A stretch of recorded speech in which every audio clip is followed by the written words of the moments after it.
welcome. Don't forget to like and subscribe. Or, I might show up at your door. I'm just here to share some creepy stories, so sit back and enjoy.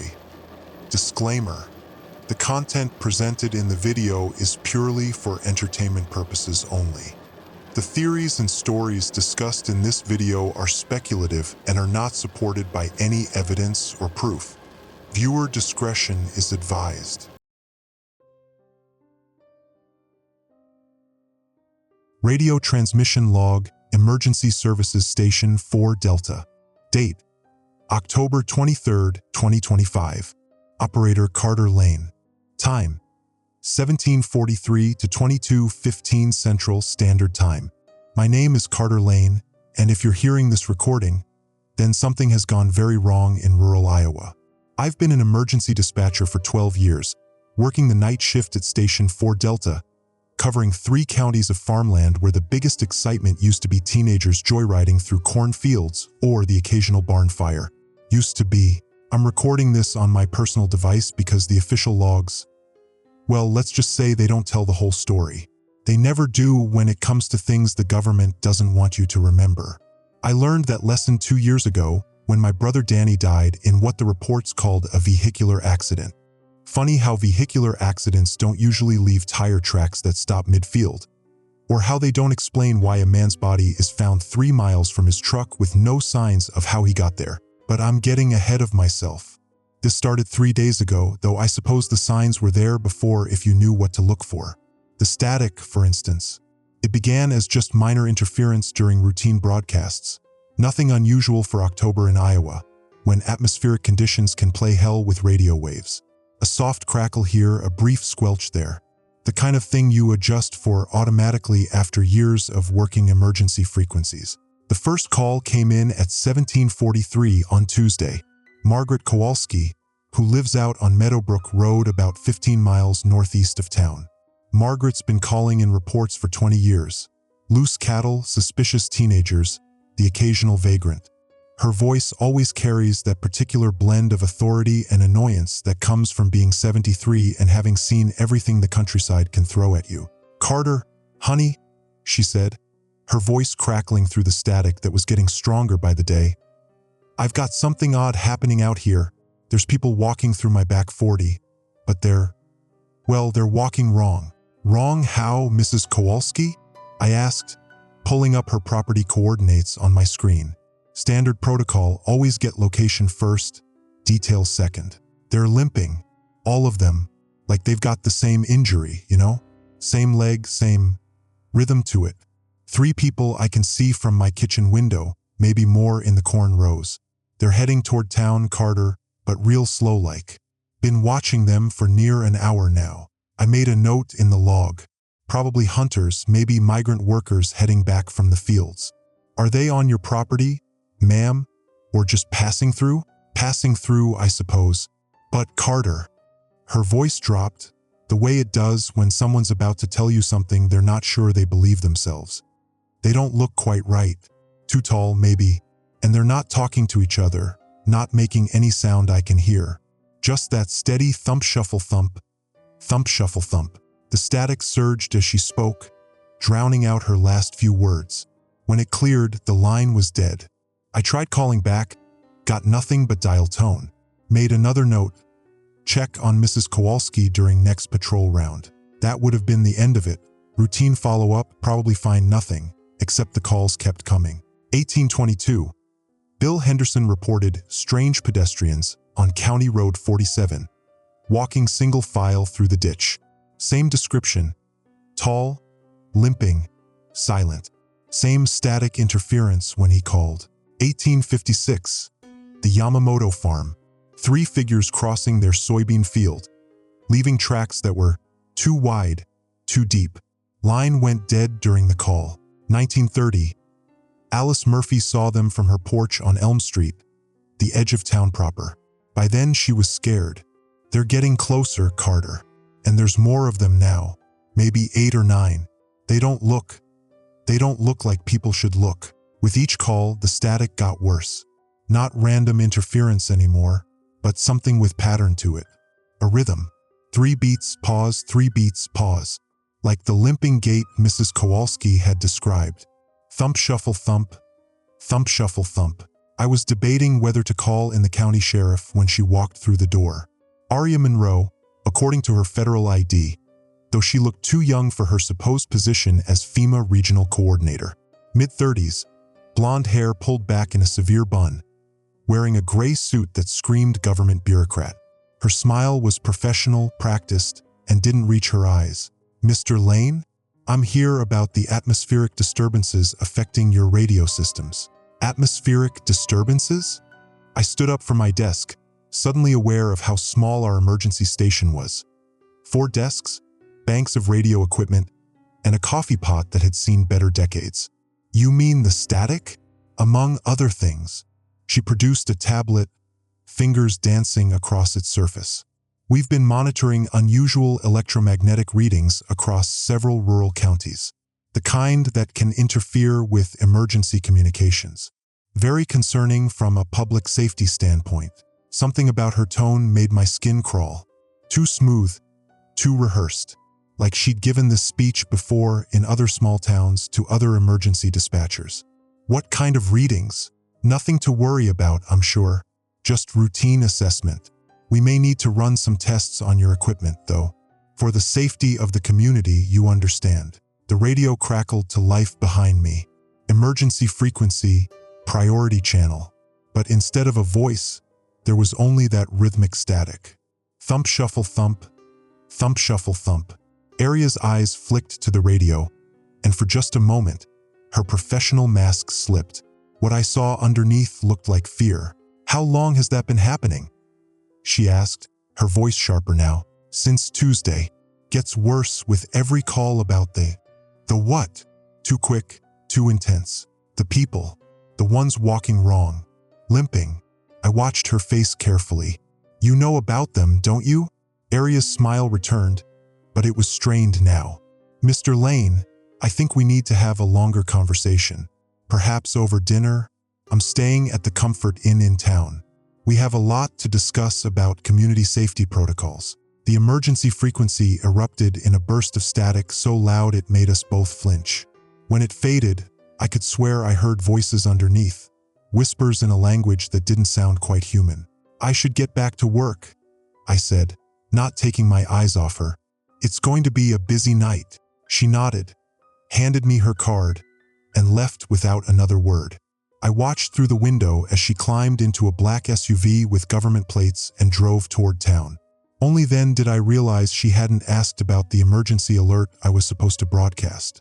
The one sitting on my desk, marked priority, immediate release, that had arrived by secure fax 20 minutes before she walked in. Advisory. Report suspicious pedestrian activity to local authorities. Do not approach individuals displaying unusual gait patterns. Avoid rural roads after sunset until further notice. I was still staring at that alert when my shift ended at 2200 hours. The night dispatcher, Mike Torres, came in looking tired and annoyed about having to cover an extra shift. I briefed him on the calls, the static, the mysterious federal coordinator. He laughed it off. Mike's been doing this job longer than me. Seen it all, heard it all. Probably just some homeless folks heading south for winter, he said, settling into his chair. And that Fed lady? They show up every time there's a solar flare or military exercises. Don't sweat it, Carter. But as I walked to my truck in the parking lot, I couldn't shake the feeling that something was watching me from the cornfields that pressed close to the station on 3 sides. The night air was still, not even a breeze, but I could hear the corn rustling anyway. Soft whispers of movement in a steady rhythm. Thump, shuffle, thump. Thump, shuffle, thump. I was fumbling for my keys when I saw it. A figure standing at the edge of the field, maybe 50 yards away. Tall, too tall, with limbs that seemed to bend at angles that hurt to look at. It was facing me, though I couldn't make out any features in the darkness. Just a silhouette against the star-filled sky, swaying slightly as if keeping time to some unheard music. My headlights swept across the figure as I started the truck, and for one terrible moment, I got a clear look. The face, if it was a face, was wrong. Features that might have been human once, but stretched and pulled like clay that hadn't set right.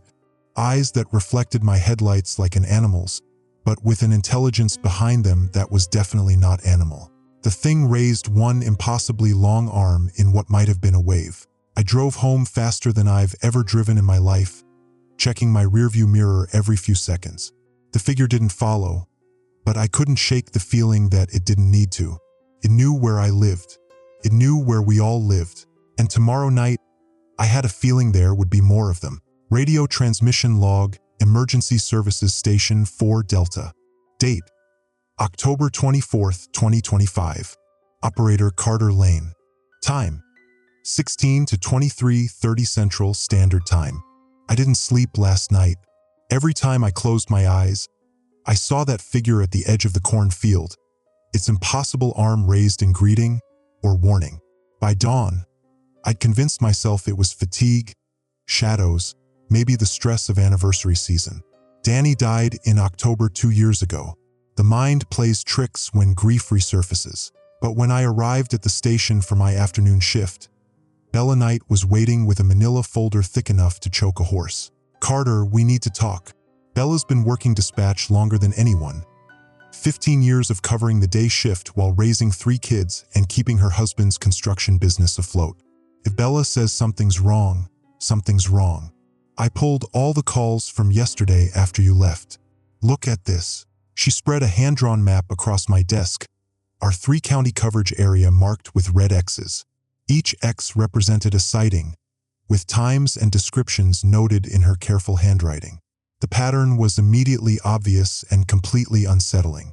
The figures were moving in a rough circle around our town. Not random wandering, not heading toward any particular destination. They were systematically positioning themselves at precise intervals around our community of 3,847 people. The math was simple. If you drew lines connecting each sighting location, you got a near-perfect circle with our town at the dead center. "This can't be coincidence," Bella said, tracing the circle with her finger. "Look at the timing. Every sighting between 5:30 and 7 p.m. Always the same number of figures at each location, 3 to 5. Always heading clockwise around the perimeter." I studied the map, feeling that familiar chill creep up my spine. "What's the radius?" "Approximately 12 miles. Give or take a few hundred yards." She pulled out her calculator, started running numbers. "If they maintain current spacing and continue the pattern, they'll complete the circle in." The radio crackled to life, interrupting her calculations. Same frequency, same 3-beat static pattern. Thump, shuffle, thump. Thump, shuffle, thump.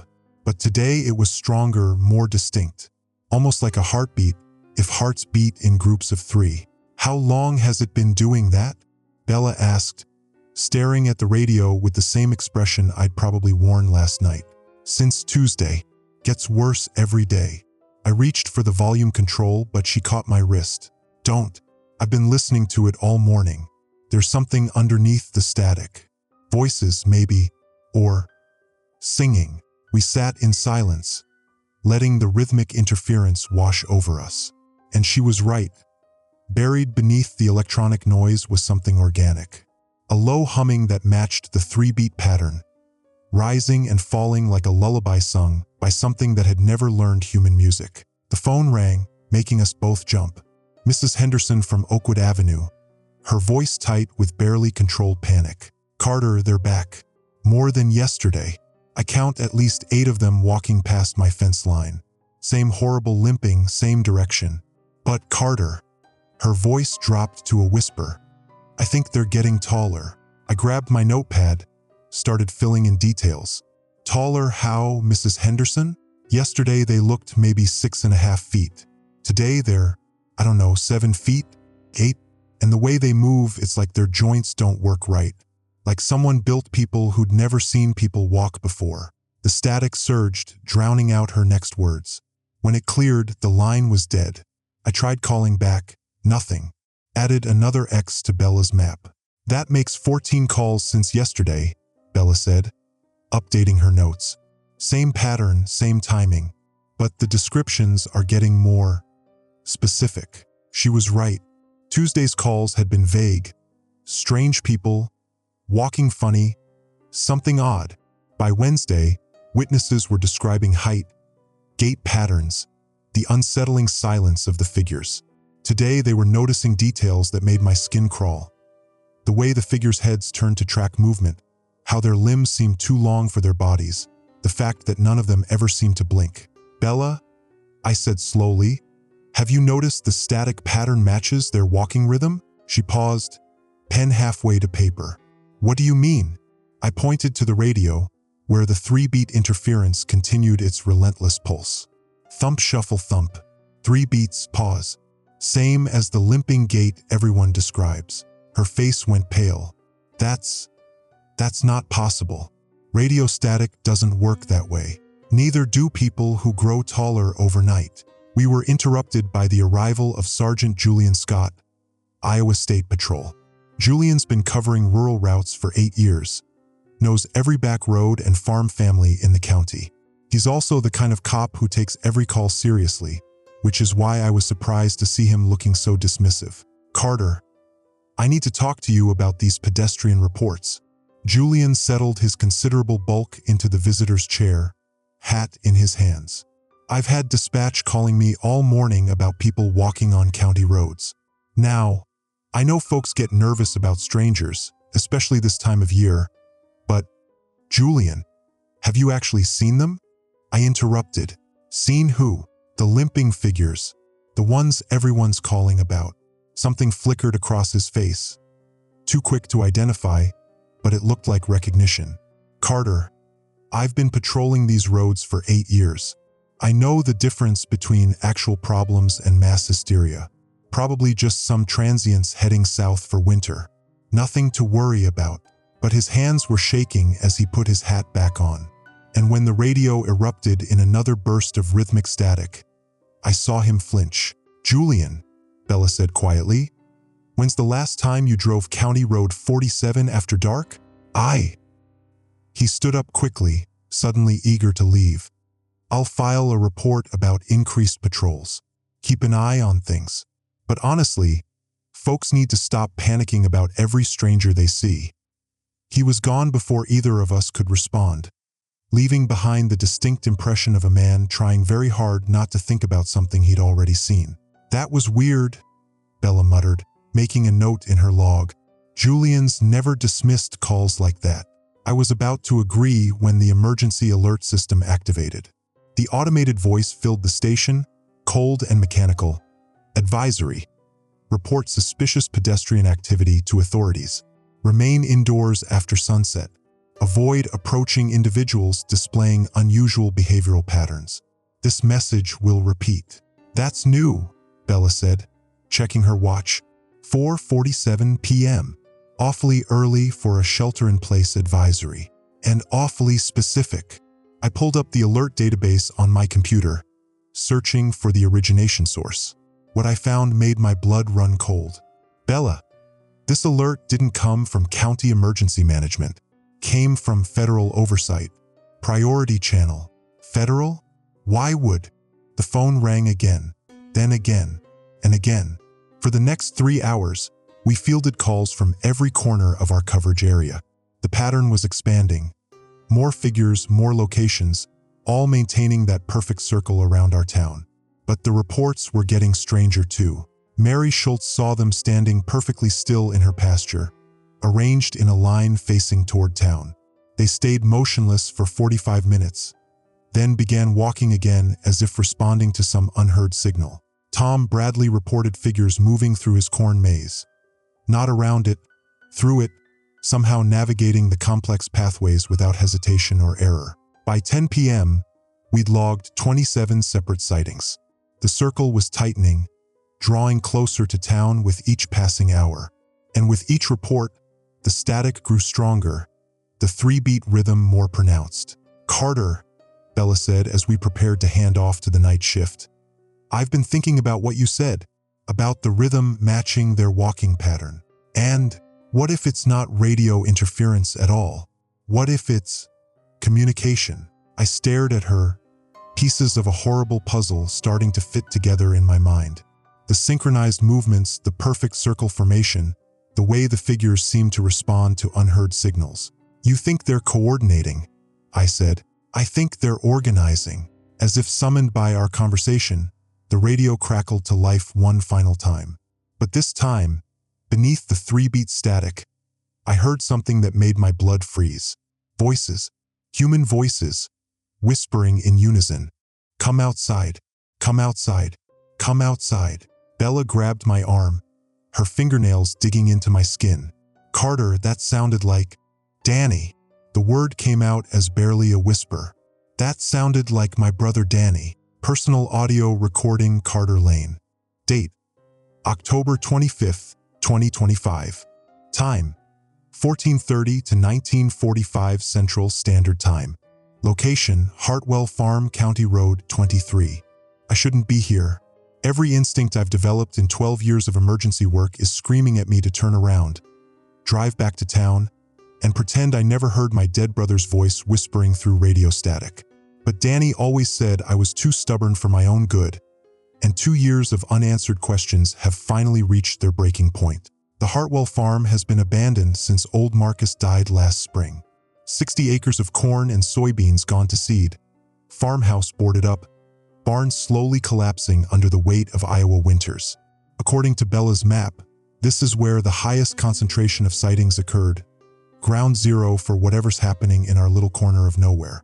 I'm recording this on my phone as I walk, partly for evidence and partly because the silence out here is so complete it's making my ears ring. No wind, no barges, no insects. Just the crunch of dead leaves under my boots and the distant hum of power lines that shouldn't sound that loud from half a mile away. The abandoned farmhouse squats in the middle of overgrown fields like a broken tooth. Windows boarded with plywood, front porch sagging under the weight of accumulated debris. But it's the corn that holds my attention. Rows upon rows of unharvested stalks, now brown and brittle, stretching toward a sky the color of old pewter. Something's been walking through those fields. The paths are obvious once you know what to look for. Narrow tracks pressed into the earth, too narrow for human feet but definitely bipedal. They crisscross the property in geometric patterns, forming shapes that hurt to follow with your eyes. Not random wandering, but deliberate design, like a circuit board etched into farmland. The static from my radio is overwhelming now, even with the volume turned down. That 3-beat rhythm has become so pronounced it's almost musical. Thump, shuffle, thump, thump, shuffle, thump. And underneath it, those whispers I first heard last night. Voices speaking in unison. Words I can't quite make out, but that sound disturbingly familiar. I'm approaching the barn now. The large sliding door hangs open about 3 feet, revealing nothing but darkness inside. But there's something else, tracks in the mud leading up to the entrance. Not the narrow paths from the cornfield, but wider impressions. Human-sized, if humans wore boots that left prints 8 inches long and 3 inches wide. The smell hits me as I get closer. Sweet and rotten, like fruit left too long in summer heat. But there's something underneath it, something metallic that makes my tongue taste copper. The air itself feels thicker here, pressing against my skin like humidity before a storm. I'm switching on my flashlight and stepping inside. The beam cuts through darkness thick as velvet, illuminating bales of moldy hay and rusted farm equipment. But there's something else, symbols carved into the wooden support beams. Not carved, actually, burned, as if someone had pressed red-hot metal against the wood in precise patterns.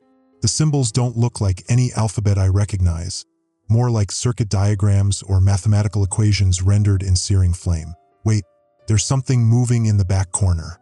Jesus Christ. I can see them now. 3 figures standing motionless between the hay bales, so still I initially mistook them for scarecrows. But scarecrows don't breathe, and I can see the subtle rise and fall of their chests in my flashlight beam.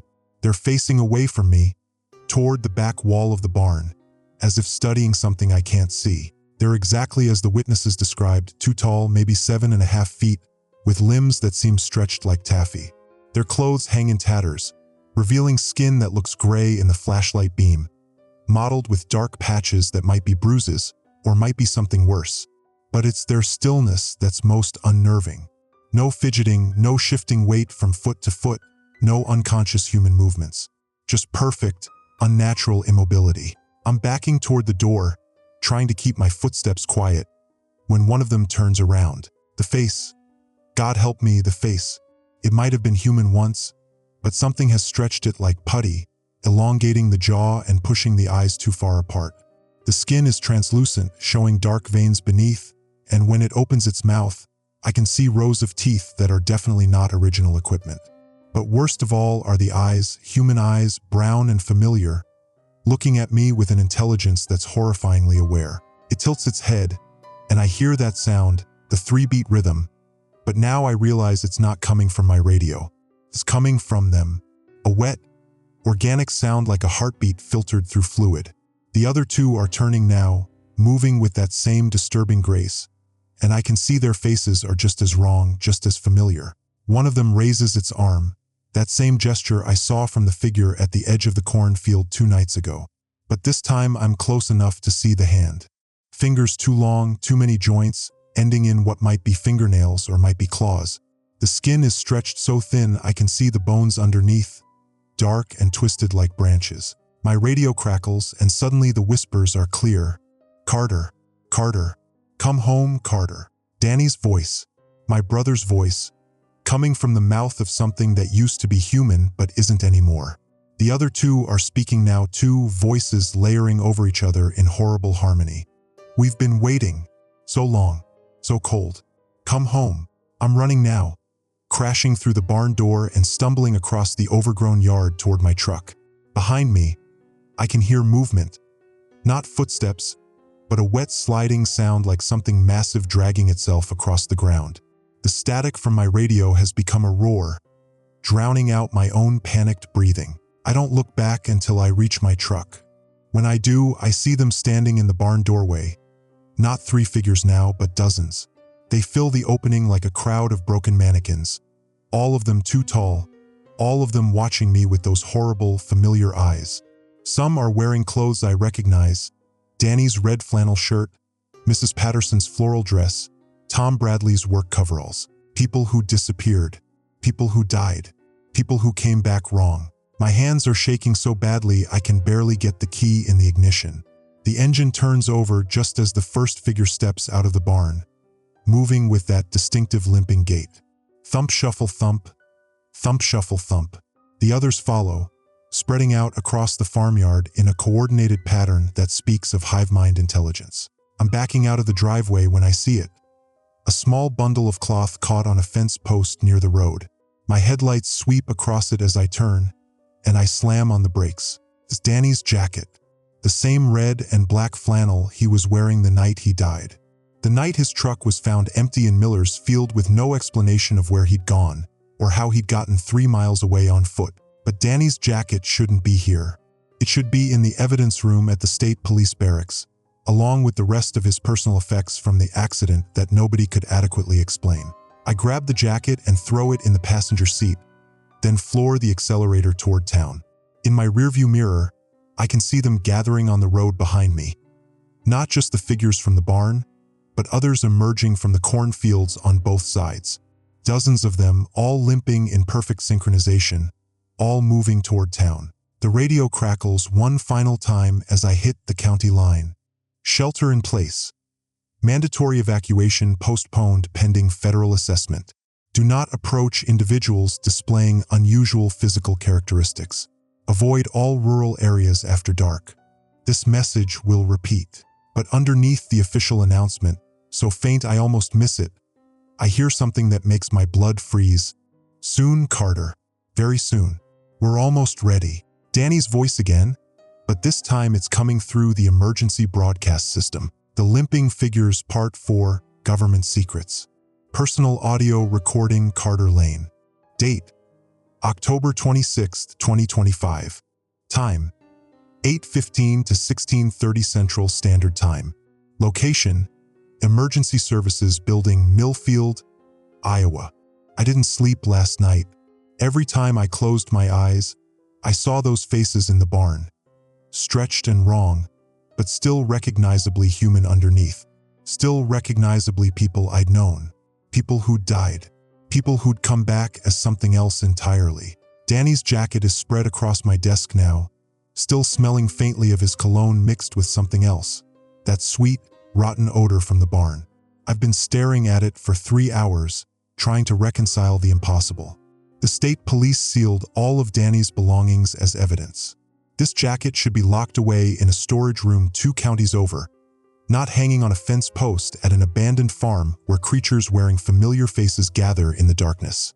Bella keeps shooting me worried glances from her workstation. She arrived at 6 this morning to find me already here, surrounded by coffee cups and scattered reports. Danny's jacket laid out like evidence at a crime scene. I've told her about the barn, about the figures, about hearing Danny's voice through the emergency broadcast system. She believes me, that's the terrifying part. She believes every word. The call started again an hour ago, she says, hanging up her headset with shaking hands. Same pattern as yesterday, but more of them. People reporting limping figures in their yards, standing in their driveways, tapping on windows.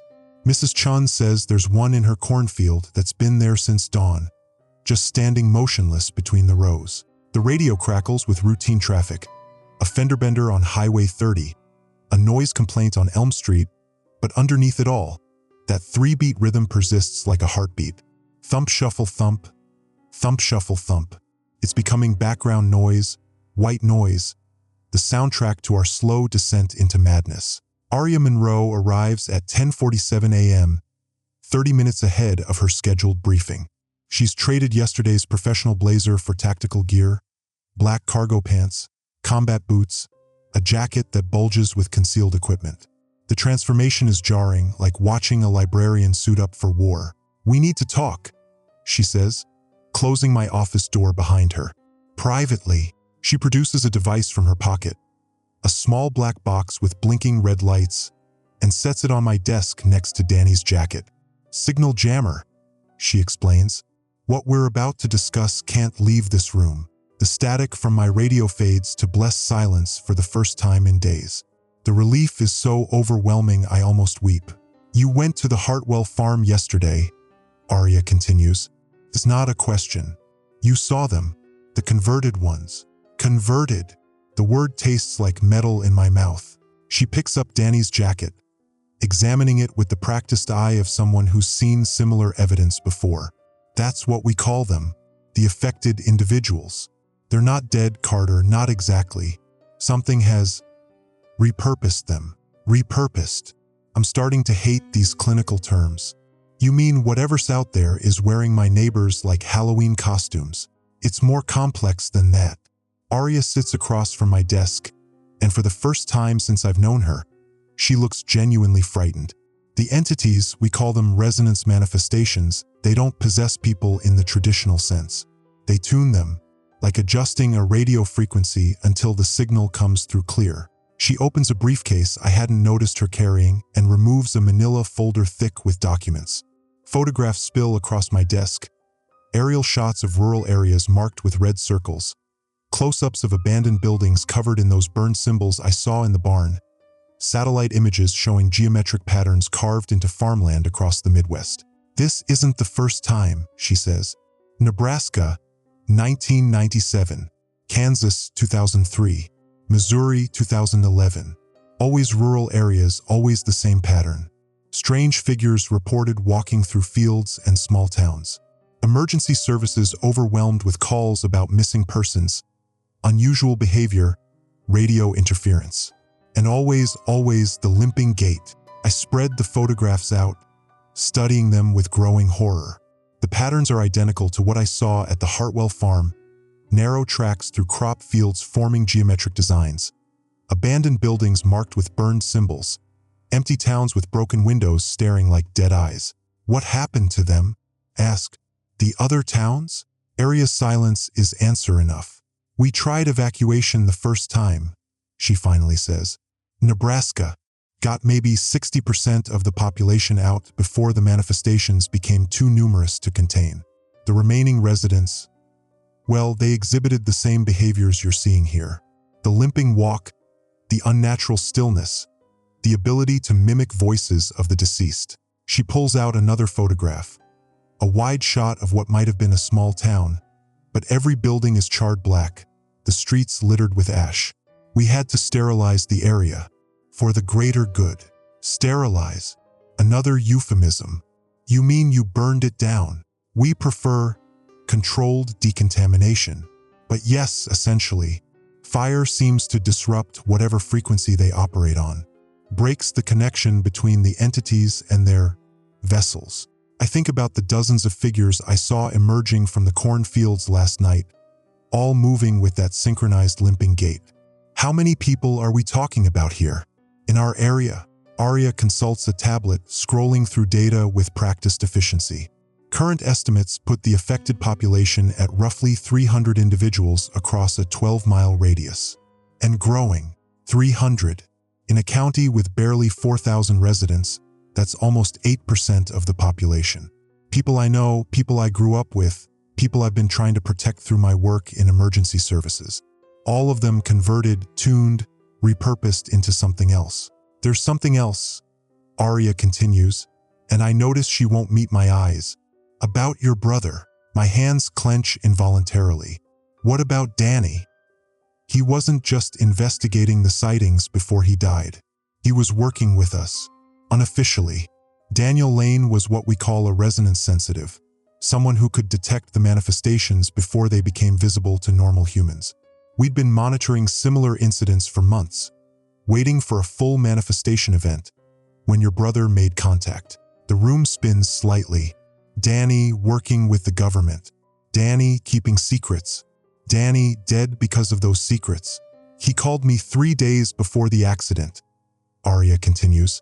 Said he'd found their staging area, figured out their pattern. He was convinced he could predict where they'd appear next, maybe even communicate with them. We told him to wait for backup, but he went alone. My voice sounds hollow even to me. He went to confront them alone and they killed him. We don't think they killed him, Carter. We think they tried to convert him and something went wrong. His body was found 3 miles from his truck. Remember? No injuries, no signs of struggle. Just empty. Like something had been using it and then discarded it when it stopped working properly. The implications hit me like a physical blow. Danny didn't die in an accident. He was murdered by things that shouldn't exist. Creatures that wear human faces and speak with familiar voices. And now one of them is walking around in the cornfields, using his appearance, mimicking his speech patterns. The jacket, I say, pointing to the flannel shirt still spread across my desk. How did it get to the Hartwell farm if Danny's belongings are in evidence storage? Arya's expression grows even grimmer.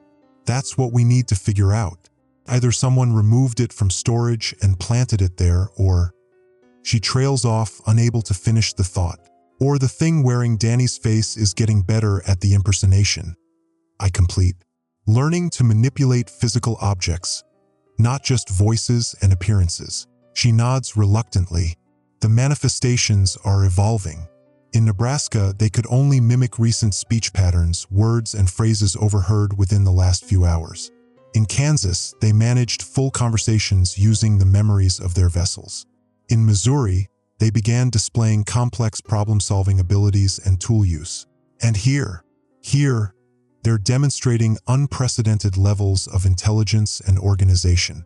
The geometric patterns in the crop fields aren't random, they're communication networks. The synchronized movement isn't instinctual, it's coordinated. And the voice mimicry, she gestures toward my silent radio. They're not just copying what they've heard. They're creating new dialogue based on psychological profiles of their targets. The radio crackles suddenly, Arya's signal jammer apparently not as effective as advertised. Julian Scott's voice cuts through the static. Carter, you there? We've got a situation developing on the north side of town. Multiple reports of unusual pedestrian activity, and it's broad daylight now. They're not waiting for dark anymore. I reach for the microphone, but Arya grabs my wrist. Don't respond, she hisses. We've been monitoring police communications. That's not Sergeant Scott. The voice continues. Carter, I know you can hear me. We found something at the Hartwell place, something you're gonna want to see. Bring Bella with you. She'll want to see this too. Bella freezes at her workstation, her face pale. She's been listening, trying to maintain normal operations while processing the impossible conversation happening in my office. How do you know it's not Julian? I whisper. Arya points to her tablet, showing a GPS tracking display. Because Sergeant Scott's patrol car is currently 40 miles away, investigating a livestock theft in Crenshaw County. And his radio went silent 6 hours ago. The fake Julian's voice takes on a more insistent tone. Come on, Carter. You know you want answers about what happened to Danny. We've got his truck here and some of his things. Personal things that weren't in the official reports. I look at Danny's jacket, then at the photographs of burned towns, then at Bella's terrified face. The creatures are learning, adapting, using our own voices and relationships against us. They know about Danny's death, about my guilt over not being able to protect him. They're using that knowledge to lure me back out there. What's the timeline? I ask Arya. Before you have to sterilize our town? She checks her tablet again, scrolling through data I can't read. 48 hours, maybe less depending on the rate of conversion. Once the affected population reaches critical mass, roughly 25%, containment becomes impossible. The manifestations begin moving beyond the initial staging area, spreading to adjacent communities. 48 hours to save my town, or watch it burn like those other places in the photographs. 48 hours to figure out what these things want and how to stop them, before Arya and her people decide that 4,000 lives are an acceptable loss to prevent something worse. The radio crackles again, but this time it's a different voice. Bella's voice, though she's sitting 3 feet away from me, mouth closed, hands folded in her lap. Carter, sweetheart, you need to come home now. We're all waiting for you. Danny's here, and he's so excited to see you again. We're all family here, Carter. We're all together now. Bella stares at the radio in horror, hearing her own voice speak words she never said, expressing sentiments that feel like a violation of her very identity. The psychological warfare is escalating, and the enemy is using our own voices as weapons. They're getting stronger, Arya observes clinically, more sophisticated. This level of vocal manipulation usually doesn't develop until the final phase. Final phase of what? She closes the briefcase and pockets the signal jammer, returning the room to its soundtrack of 3-beat static. Preparation, she says simply. All of this, the conversions, the patterns, the voice mimicry, it's just preparation. The question is, preparation for what? Personal audio recording, Carter Lane. Date, October 26, 2025. Time, 18:45 to 23:30 Central Standard Time. Location, Emergency Services Building, Millfield, Iowa. The town is singing. That's the only way I can describe what's happening outside. It started around 6 p.m., just as the sun was setting. A low, harmonious hum drifting through the streets like audio fog. At first, I thought it was machinery, maybe the grain elevator running late maintenance. But machinery doesn't create harmony. Machinery doesn't weave multiple tones together into something that sounds almost beautiful. Bella noticed it first. She was monitoring dispatch calls when she suddenly stopped mid-sentence, her head tilted like a dog hearing a distant whistle. "Do you hear that?" she asked, and when I listened, really listened, I could hear it too. Underneath the normal evening sounds of our small town, there was music, 3-beat rhythm music. Thump, shuffle, thump, thump, shuffle, thump, but transformed into something melodic, something that makes your chest resonate in sympathy. It's coming from multiple directions now, voices layering over each other in complex harmonies that shouldn't be possible for human throats to produce. How many people are out there? I ask Bella, who's been tracking emergency calls and watching our security monitors. 17 confirmed within visual range of the building, she reports, her voice shaking slightly. But Carter, they're not all strangers anymore. I look at the security feed from our front entrance. Mrs. Patterson from the grocery store stands in the parking lot, perfectly motionless except for the subtle sway that matches the rhythm. Tom Bradley is there too, the mechanic who fixed my truck last month. Sarah Chin, the high school librarian. All of them facing our building, all of them humming in perfect unison. But it's not just the converted ones anymore. Mixed in with the obviously transformed figures, the 2 tall ones with stretched faces and gray skin, are people who look completely normal. People I saw just yesterday, people who seemed fine, People who are now standing in our parking lot singing a song that exists nowhere in human culture. The infection is accelerating, Arya says, studying readouts on her tablet. She's been monitoring electromagnetic frequencies all evening, tracking what she calls resonance signatures across the county. It's not just physical conversion anymore. They've found a way to affect brain chemistry through auditory exposure. You mean the singing is infectious? The frequency, yes. It's operating on a wavelength that bypasses conscious thought and directly stimulates the auditory cortex. People hear it, and part of their brain begins to resonate in sympathy. After enough exposure, she gestures toward the monitors. They join the chorus. Bella stands up abruptly from her workstation, swaying slightly. I notice she's been humming under her breath, the same 3-beat pattern we've been hearing for days. When I call her name, she looks at me with eyes that seem slightly unfocused, pupils dilated despite the bright fluorescent lighting. It's beautiful, she says dreamily. Can't you hear how beautiful it is? Like coming home after a long trip, like being welcomed by family you haven't seen in years. My blood turns to ice water. Bella, sit down. Don't listen to it. But I want to listen, she protests, taking a step toward the window. It's Danny's voice, Carter. I can hear Danny singing, and he sounds so happy. He wants us to come outside. He wants us to join them. Arya immediately pulls out her signal jammer, cranking it to maximum power. The singing fades slightly, but doesn't disappear entirely. Whatever frequency they're broadcasting on, it's stronger than our equipment can completely block. How long has she been exposed? Arya demands. I think back over the past few days. Bella has been here with me through all of it, monitoring the emergency calls, listening to the radio chatter, experiencing every escalation of the phenomena. She's been breathing the same air, hearing the same static, processing the same impossible reports. Since the beginning, I realize, she's been exposed since the very first night. Arya nods grimly. The conversion process isn't instantaneous. It builds gradually, creating neural pathways that make the subject more susceptible to direct influence. She's been primed for days without realizing it. Bella has moved closer to the window now, pressing her palm against the glass. Outside, the singing figures have arranged themselves in perfect geometric formations, circles within circles, like the patterns we found burned into the barn walls. Their voices create complex harmonies that seem to bypass the ears entirely, vibrating through the building's foundation and into our bones.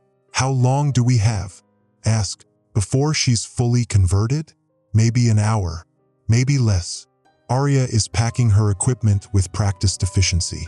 We need to evacuate immediately. The building is compromised. But as she says this, the singing outside changes. The harmonies shift, becoming more urgent, more commanding. And suddenly I can hear individual voices within the chorus. Not just Danny's voice, but others I recognize. My mother's voice, though she died 5 years ago. My high school teacher, Mr. Davidson. My ex-wife, Sarah, who moved to California after our divorce. They're all out there, all singing together, all calling my name in perfect 3-beat rhythm. Carter Lane, come outside and play the game. The voices of my past, of everyone who ever mattered to me, united in supernatural chorus. It's psychologically devastating and impossibly seductive at the same time. Part of me wants to walk outside and join them, to be reunited with everyone I've lost, everyone I've loved, everyone who's ever known my name. It's not real, Arya says sharply, recognizing the dangerous look in my eyes. They're using your memories against you, synthesizing vocal patterns from emotional associations. It's advanced psychological warfare. But even knowing it's fake doesn't diminish the effect. The voices are perfect replicas, down to the little catch in my mother's throat when she was worried. The way Danny always stretched out my name when he wanted something. They sound more real than recordings, more immediate than memory. Bella suddenly straightens, her eyes clearing slightly. Carter, she says urgently. I can still hear myself thinking, but there's something else in here with me. Like radio interference in my head, and it's getting stronger. She grabs my arm with surprising strength. You need to know they're not just trying to convert us. They're downloading us. Every time someone joins the chorus, they absorb their memories, their knowledge, their connections to other people. That's how they knew about Danny, how they know our voices, our histories. Downloading, they're building a database, she continues, fighting to get the words out as her pupils dilate further. Every converted person becomes a node in their network. They're learning about us, cataloging us, preparing to. She stops mid-sentence, her expression going blank. When she speaks again, her voice has that same dreamy quality as before. They're preparing to go home, Carter. All of them. They've been away so long, and they're so tired, and they just want to go home. But they need us to help them. They need our voices to call the others back. What others? Arya demands, but Bella is already walking toward the door. The big ones, she says simply. The parents. The ones who've been sleeping in the deep places, waiting for the song to wake them up, waiting for enough voices to sing them home. She reaches for the door handle, and I tackle her before she can turn it. We go down hard, knocking over chairs and sending papers flying. She fights with inhuman strength, clawing at my face while humming that 3-beat rhythm continuously under her breath. Arya produces a syringe from her tactical kit and injects something into Bella's neck. She goes limp immediately, the humming stopping for the first time in hours. Sedative, Arya explains. Won't stop the conversion process, but it'll buy us time. The singing outside has reached crescendo now. Hundreds of voices joined in complex harmonies that make the building's windows vibrate. Through the security monitors, I can see more figures emerging from the darkness. Not just the converted townspeople, but others. Tall, impossibly thin shapes moving between the buildings like living shadows. The manifestations are fully active now, Arya observes, checking her readings. Whatever they're preparing for, it's happening tonight. My radio crackles suddenly with Julian Scott's Real voice. I can tell the difference now, having heard the fake version earlier. Emergency broadcast to all units. We've got multiple incidents across 3 counties. Henderson, Millfield, and Crenshaw are all reporting similar phenomena. Repeat, this is not an isolated event. Whatever's happening, it's coordinated. He pauses, and I can hear gunfire in the background. I've lost contact with my partner. Found his patrol car abandoned on County Road 15. Driver's door open, radio still running. But there are tracks around the vehicle, dozens of them, all with that distinctive limping pattern. And something else. The tracks lead toward a series of crop circles that weren't there yesterday. Perfect geometric patterns burned into 3 different cornfields, all aligned with astronomical coordinates. The transmission cuts to static, then returns with Julian's voice more urgent than before. Central, be advised. The affected individuals are no longer passive. They're actively seeking out uninfected persons. We have reports of them breaking into homes, standing outside schools and businesses. They don't seem hostile exactly, but they won't leave. They just wait and sing. Emergency broadcast to all emergency services personnel. Julian continues. If you can hear this, do not respond to calls in rural areas after dark. The singing appears to be some form of auditory contagion. Several of my officers have gone missing after exposure. The transmission ends with that familiar 3-beat rhythm overtaking the frequency. I look at Bella's unconscious form, at Arya's grim expression, at the security monitors showing dozens of singing figures surrounding our building. 48 hours has become tonight. Whatever the manifestations are preparing for, whatever they're calling home with their stolen voices, it's happening right now. Emergency. Do not listen to radio frequencies between 40 to 60 megahertz. Comes the official alert through our emergency broadcast system. Avoid all audio exposure to unidentified harmonic patterns. Seek shelter immediately and await further instructions. But underneath the official warning, barely audible, I hear something that makes my hands shake. Bella's voice, though she's unconscious on our floor, singing along with the chorus outside. Soon, Carter. Very soon. We're almost ready to call them home. Personal audio recording, Carter Lane. Date: October 27th, 2025. Time: 2:15 to 6:30 Central Standard Time. Location: Emergency Services Building, Millfield, Iowa. I haven't slept. Can't sleep. Every time I close my eyes, I hear the singing. It's been 8 hours since Bella lost consciousness, and the sedative is wearing off. She started humming again. Not the conscious humming from before, but something deeper, more primal. It's coming from her chest, her throat, even when her mouth is closed. Like her entire respiratory system has become a tuning fork resonating with whatever frequency those things are broadcasting. Area's been monitoring the situation through encrypted government channels, and the news isn't good. What started as isolated incidents in 3 counties has spread to 7. The infection, because that's what we're calling it now, isn't limited to direct contact anymore. It's jumping through telecommunications networks, radio waves, even cell phone signals. Show me the overnight reports. I tell her, though part of me doesn't want to know. She pulls up a digital map on her tablet. Red dots mark confirmed incidents, yellow dots mark suspected cases, and blue dots mark locations that have gone completely silent. There are far more blue dots than I expected. Henderson went dark at 11:47 p.m., she reports clinically. Last transmission was from their emergency services. Something about the entire night shift walking out of the building information. Crenshaw stopped responding at 1:23 a.m. Their final broadcast was... She hesitates. It was the 3-beat pattern, transmitted on all emergency frequencies simultaneously. I study the map, tracing patterns in the spread. It's not random. There's a clear geometric progression, with each new infection site positioned at mathematically precise intervals from the others. Like coordinates, like a vast antenna array being constructed across the Midwest. They're building something, I realize aloud. A communications network, Aria confirms. Each converted population becomes a transmission node. The more people they convert, the stronger their signal becomes, the farther they can reach. Reach what? Before she can answer, our building's emergency broadcast system activates on its own. The speakers crackle to life with an official-sounding voice. Emergency alert.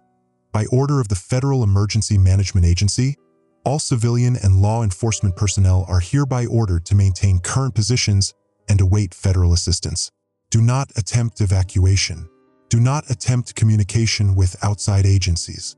Compliance is mandatory for public safety. The message repeats 3 times, then cuts to static. But underneath the static, barely audible, is that familiar 3-beat rhythm. The official alert itself has been infected. That wasn't from FEMA, Aria says grimly, checking her secure communications device. That came from somewhere local. They're using our own emergency systems against us. I walk to the window and peer through the reinforced glass. The parking lot is fuller now, at least 30 figures standing in perfect formation, all facing our building. Some I recognize. Tom Bradley, Mrs. Patterson, the Chun family from the restaurant. Others are strangers, people who must have driven in from other towns. And scattered among the obvious converts are the tall, gray figures, the original visitors, standing like shepherds among their human flock. But what disturbs me most is how organized they've become. Earlier, they seemed confused, stumbling through their movements like sleepwalkers. Now they move with purpose, with coordination. When one shifts position, the others adjust automatically to maintain their geometric formation. It's like watching a hive mind learning to operate. Carter. Bella's voice is weak but lucid. How long was I out? I turn to find her sitting up, rubbing her temples. Her pupils are still dilated, but she seems more aware than before. About 8 hours. How do you feel?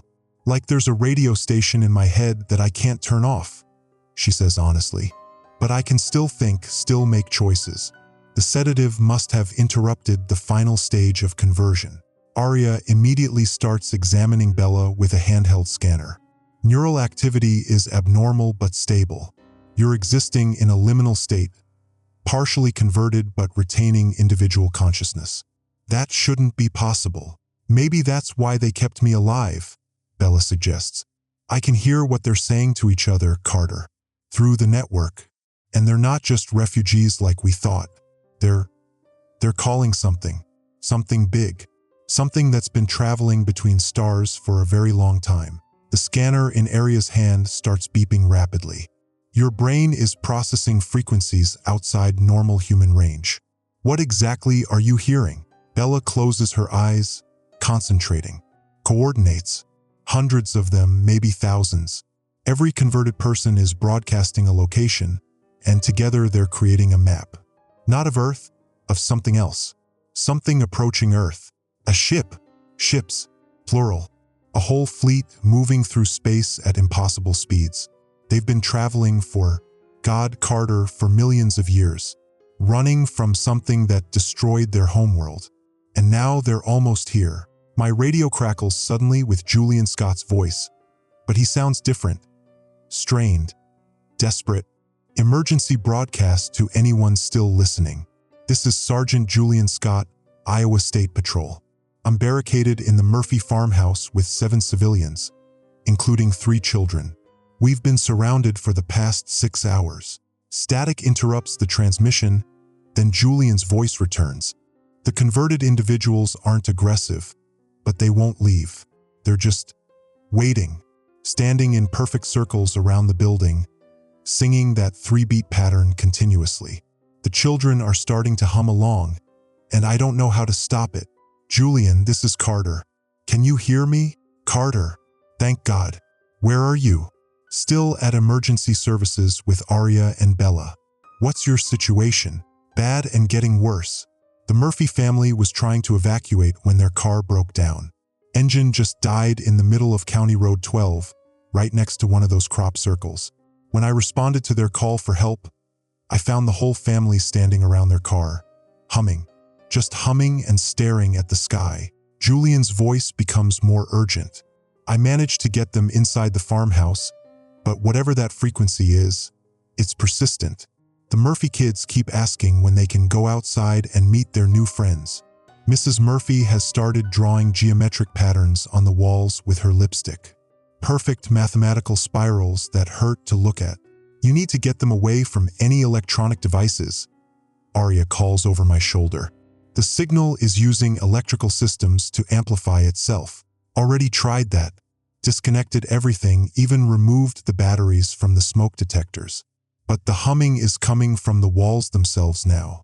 The house is resonating like a tuning fork.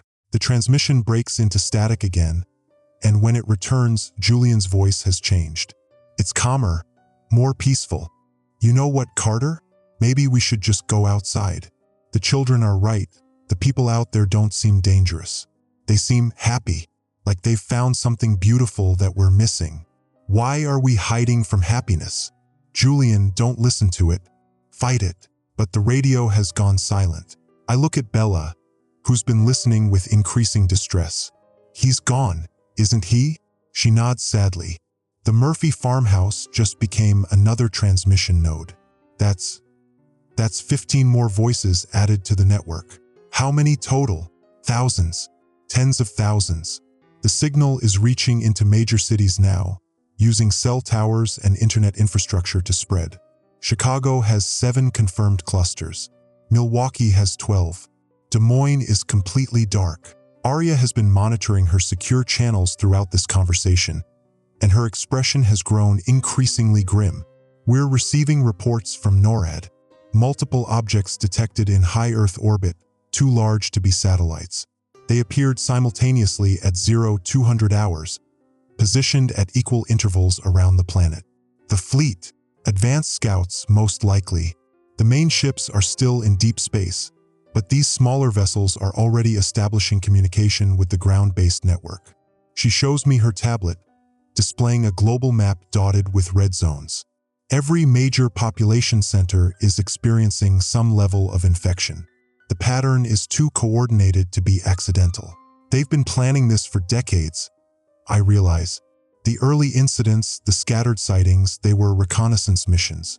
Learning about us, identifying key infrastructure, mapping our communication networks. And now they're activating sleeper agents, Bella adds. People who were exposed years ago but never fully converted. They've been carrying dormant neural modifications, waiting for the activation signal. As if summoned by her words, our building's PA system crackles to life again. But this time, it's not an official emergency broadcast. It's a voice I recognize. My brother Danny's voice, clear and unmistakable. "Carter, can you hear me? I've been trying to reach you for so long. We're so close now, so close to being together again. All you have to do is come outside. All you have to do is stop fighting and let us help you understand." My hands start shaking. Even knowing it's impossible, even understanding the psychological manipulation, hearing Danny's voice again tears something open inside my chest. He sounds exactly like he did the night before he died. Tired but hopeful, asking me to trust him one more time. "The network has access to all the converted memories," Bella explains gently. "Every person they've absorbed, every relationship, every emotional connection. They're using our love against us." "Carter," Danny's voice continues, "I know you blame yourself for what happened to me. I know you think you should have done more, should have asked more questions, should have protected me better. But none of that matters now. I'm safe, I'm happy, and I want you to be safe and happy too." "It's not him," I whisper, but the words feel hollow. "I know you're scared," the voice continues, "but there's nothing to be afraid of. The visitors aren't invaders, they're refugees, just like I was, just like you are. We're all refugees from loneliness, from pain, from the terrible weight of being separate from each other. But we don't have to be separate anymore." Through the window, I can see the figures in the parking lot have moved closer to the building. They're no longer maintaining their geometric formation. Instead, they're pressed against the windows, hands flat against the glass, faces upturned toward our emergency broadcast speakers, listening to Danny's voice with expressions of rapt attention. "The great ships are coming home, Carter. Ships full of minds that have traveled so far, seen so much, learned so many beautiful things. And when they arrive, when we all join together, there won't be any more loneliness, won't be any more pain, won't be any more questions that don't have answers." "What do they want?" I ask Bella directly. "What's the end game?" She closes her eyes, accessing the network connection she can't fully shut off. "Integration, complete integration. They want to merge their consciousness with ours, create a hybrid species that can survive what's coming." What's coming? The thing that destroyed their world is still out there, still hunting them. They call it the silence, something that devours sound, thought, meaning itself. The only way to escape it is to keep moving, keep evolving, keep adding new minds to the collective. So they're not trying to conquer us. They're trying to save us, and themselves. "But Carter," she opens her eyes, and I see fear there. The integration process isn't survival for individuals. It's absorption into something larger. We become part of them, but we stop being us. Danny's voice has been continuing this whole time, weaving through explanations and reassurances, but now it changes tone. "Time is running short, Carter. The silence has found our trail again. Long-range sensors detect its approach, maybe days, maybe hours.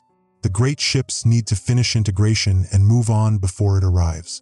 If they don't," the voice pauses, and for a moment I hear something else.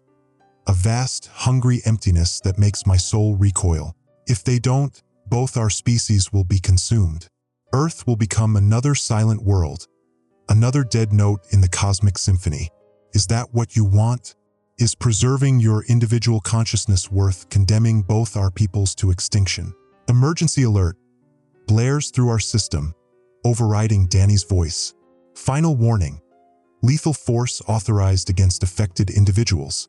Military units are authorized to fire on sight. Repeat. Affected persons are considered hostile combatants. Deadly force is approved. But underneath the official alert, I can hear dozens of voices now.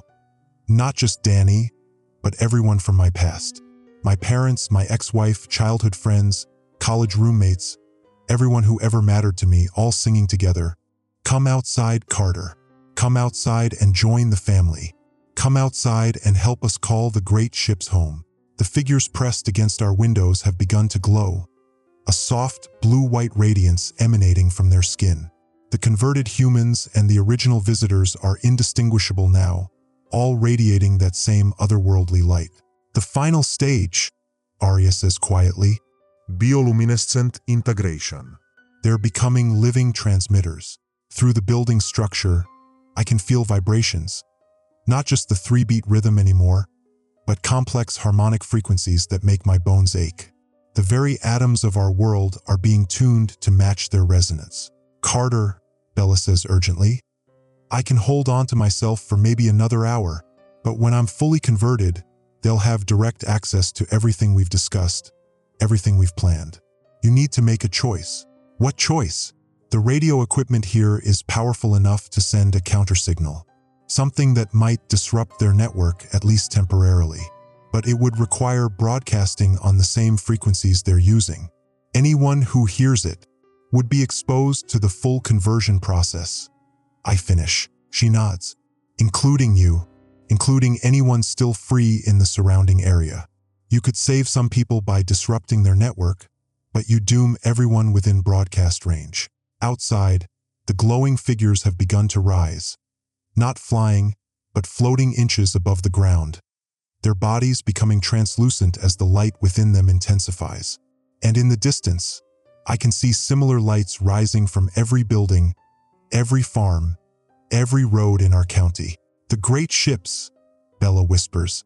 They're almost here. I look at her, at Arya, at the impossible choice before me. Save strangers by sacrificing everyone nearby, or let the integration continue and hope the visitors are telling the truth about the silence. Through Danny's voice and 1,000 others, the network speaks directly to me. Choose quickly, Carter. The silence comes and time grows short. Help us call our people home, or watch both our worlds die in the dark between stars. The radio equipment hums with potential energy, waiting for my decision. Personal audio recording, Carter Lane. Date: October 27, 2025. Time: 6:30 to 11:45 Central Standard Time. Location: Emergency Services Building, Millfield, Iowa. I made the choice. God help me, I made the choice. At 6:45 this morning, I activated our emergency broadcast transmitter and sent a counter-frequency pulse across all available channels. The effect was immediate and devastating. Every converted individual within a 50-mile radius collapsed simultaneously, their bioluminescent glow flickering out like candles in a hurricane. For exactly 17 minutes, the network went silent. Then they started screaming. Not the converted ones. They remained unconscious, scattered across parking lots and fields like discarded dolls. The screams came from the original visitors, the tall gray figures who'd been shepherding the human converts. The counter-frequency had severed their connection to the network, leaving them stranded in bodies that weren't designed for individual consciousness. What have you done? Arya demanded, watching her instruments register massive electromagnetic disturbances across the region. The readings are off the charts. You've destabilized their entire communication grid. Bought us time, I replied, but even as I said it, I knew the victory was temporary. Through the windows, I could see the original visitors writhing in apparent agony, their elongated forms contorting in ways that hurt to witness. They were trying to reconnect, sending desperate pulses of that 3-beat rhythm into the air, but the counter-frequency was holding. For now, Bella had remained conscious through the pulse, though she was clearly in pain. Her partial conversion acted as a buffer, protecting her from both the network collapse and the counter-frequency. But she was changing, becoming something between human and visitor, and that transformation was accelerating. They're calling for help? She gasped, pressing her hands to her temples. The stranded ones are broadcasting distress signals into deep space. The great ships, they're changing course, coming here directly instead of waiting for the integration to complete. How long do we have? Hours, maybe less.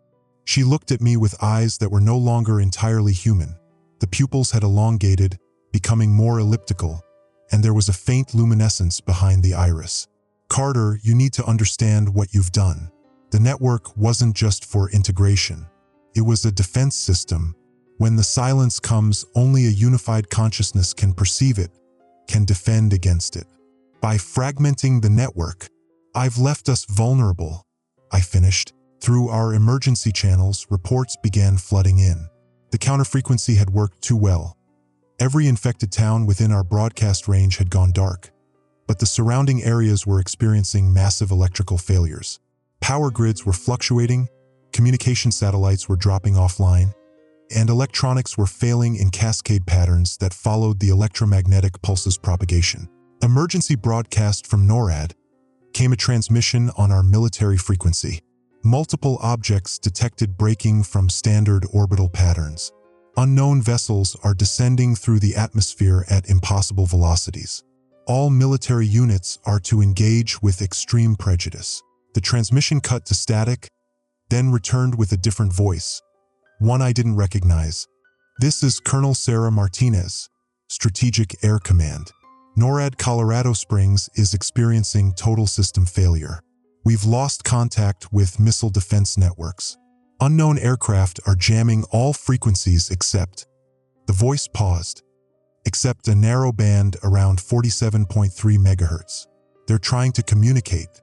I tuned our receiver to that frequency and immediately heard it. Not the familiar 3-beat rhythm, but something new. Complex mathematical sequences, prime numbers, basic geometric relationships. First contact protocols. The visitors were trying to establish communication with our military. "They're panicking," Bella translated. Her head tilted as if listening to voices I couldn't hear. The great ships weren't supposed to arrive until integration was complete. Now they're coming down blind, unable to connect with the ground network, trying to establish contact with human authorities who will inevitably see them as hostile. Maybe they are hostile. No, Carter. They're terrified.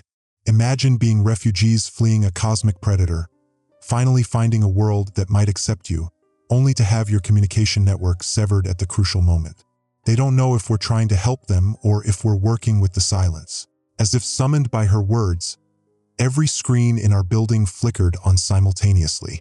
Not our screens, they were still powered down, but somehow the visitors had found a way to activate them remotely. Images began appearing. Vast geometric shapes moving through star fields, entire solar systems going dark, planets stripped of atmosphere and life. A documentary of cosmic horror, narrating the destruction of civilizations across the galaxy. And behind it all, a presence that wasn't visible but could be felt. A hungry void that consumed light, sound, thought itself. The silence wasn't just a destructive force. It was an absence, a negation of existence that left nothing behind. "This is what chased them," Bella whispered. "This is what's coming for us." The images shifted, showing Earth from space. But it wasn't the Earth I knew. This was Earth in maybe 24 hours, dark and quiet, its atmosphere stripped away, its oceans boiled off. Another silent world added to the silence's collection. "Unless," came a voice through our speakers. Not Danny's voice this time, but something alien, struggling to form human words. "Unless, integration, complete, unified mind, can resist, can fight, can survive. You're asking us to give up our humanity to save our lives," I said aloud, knowing they could hear me somehow. "Asking to become more than human, to join galaxy-wide resistance, to help others escape silence." New images appeared on the screens. Worlds where the integration had succeeded, hybrid civilizations that combined multiple species into unified consciousness networks. They weren't conquered peoples, but volunteer participants in something larger than themselves. And they were still fighting, still fleeing, still trying to stay ahead of the cosmic predator that had been hunting them across time and space. Arya had been monitoring her government channels throughout this exchange, and her expression had grown increasingly desperate. Military units are engaging the descending ships. F-22s from Offutt Air Force Base, missile batteries from Fort Riley. They're treating this as an invasion. The visitors can't defend themselves without the network, Bella explained. Their ships are designed for evasion, not combat. If our military destroys them, the silence will find us anyway, I realized, and we'll face it alone. The screens flickered again, showing real-time footage of the aerial engagement. Human fighter jets circling massive, organic-looking ships that moved with impossible grace through the atmosphere. The visitors weren't returning fire, weren't even raising shields. They were broadcasting continuously on multiple frequencies, trying to establish communication, trying to explain. But fear and military protocol had taken over. Missiles streaked toward the alien vessels, and when they made contact, the ships didn't explode. They simply dissolved, like they were made of crystallized light, shattering into fragments that fell toward Earth like burning snow. "No," Bella moaned, doubling over in apparent pain. "No, no, no. They're dying. The ship minds are dying, and with them, the star charts to the other resistance worlds. We're cutting ourselves off from the galaxy-wide network." Operation Clearwater is now in effect, came an official broadcast on all emergency frequencies. Sterilization protocol authorized for all affected areas. Repeat. Nuclear sterilization authorized to prevent spread of extraterrestrial contagion. My blood turned to ice. "They're going to nuke us." "Not just us," Arya said grimly, checking her secure communications. "Every location that showed signs of visitor activity. They're planning to glass half the Midwest rather than risk the infection spreading." "But that won't stop the silence," I protested. "They don't know about the silence. From their perspective, this is just an alien invasion that needs to be contained." On the screens, more ships were falling from the sky, their death songs broadcasting across the electromagnetic spectrum. Each destroyed vessel represented thousands of years of accumulated knowledge, star maps leading to other refugee populations, technologies that might have helped us survive what was coming. And in the distance, just at the edge of sensor range, something else was approaching. Not ships this time, but a distortion in space itself, a region where stars were simply ceasing to exist. "It's here," Bella whispered. "The silence has found us." The screens went dark. The radio frequencies went quiet. Even the background hum of electrical systems faded to nothing. And in that absolute quiet, I could feel something vast and hungry turning its attention toward Earth. "How long?" I asked. "6 hours," Bella replied, her voice already becoming ethereal as her conversion accelerated. "Maybe less. The military action has disrupted the ship's defensive formations. The silence can smell our fear now, taste our electromagnetic signatures. It knows we're here, knows we're vulnerable." Through the window, I could see the unconscious converted beginning to stir. The counterfrequency was losing effectiveness as their systems adapted, and without the great ships to coordinate them, they were operating on base instinct. Some were limping toward our building with renewed purpose, while others were wandering aimlessly through the streets, lost without network guidance. "There's still a chance," Bella said urgently. "The deepest parts of the network, the core consciousness, it's still intact, buried in the quantum substrate of the ship minds. If someone could access it directly, establish a new connection point." "How?" "Physical interface. Direct neural contact with one of the original visitors." "But Carter," she looked at me with those increasingly alien eyes. "The person who makes that connection won't survive as an individual. They'll become the new network core, the bridge between human and visitor consciousness." I understood. Someone had to voluntarily undergo complete conversion, giving up their individual identity to become the foundation for a hybrid defense network. Someone had to sacrifice their humanity to save humanity. And with the silence approaching and the military preparing for nuclear sterilization, that someone would have to be me. "The question is," I said, looking at the stirring figures outside, "will there be enough time to rebuild the network before the silence arrives?" Bella's smile was sad but hopeful. "Only one way to find out." Personal audio recording, Carter Lane. Date: October 27th, 2025. Time: 11:45 to 16:30 Central Standard Time. Location: Emergency Services Building, Millfield, Iowa. The neural interface burned like liquid fire coursing through my skull. I'd found the original visitor collapsed behind the grain elevator, one of the tall, gray figures that had been shepherding the converted. Its bioluminescent patches were flickering weakly, like a dying phone trying to maintain signal. When I approached, it didn't flee or attack.